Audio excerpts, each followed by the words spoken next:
Welcome to our channel. Today we how to authorize OpenAI API billing for building monetized apps, beginner guide step by step clearly. To start using OpenAI's API for building monetized apps, the first step is to create an OpenAI account. Visit the OpenAI website and click on the Sign Up button. Fill in the required information to create your account. Once your account is set up, log in to the OpenAI dashboard. Next, navigate to the API section of the dashboard. Here, you will find detailed information about the various pricing plans available. Choose the plan that best suits your project's needs. After selecting a plan, proceed to enter your billing information. You will be prompted to provide a valid credit card or payment method. Ensure all details are accurate to avoid any issues with billing. Once your payment method is saved, you need to set your API usage limits. This is important for managing costs and preventing unexpected charges.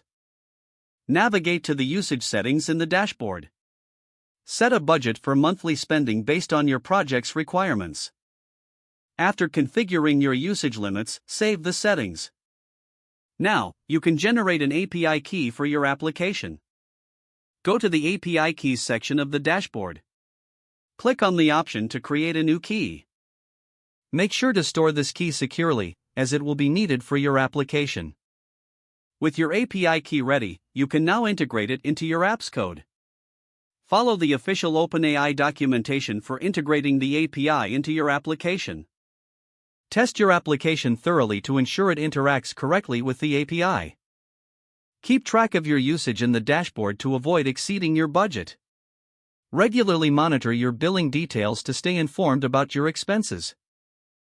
If you encounter any issues, consult the OpenAI support resources for assistance.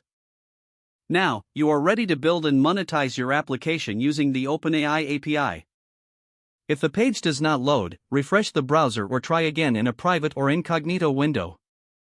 Make sure you are using the correct email address, then retype it carefully to avoid small typos. Don't forget to like this video and subscribe to our channel for more step-by-step tech guides.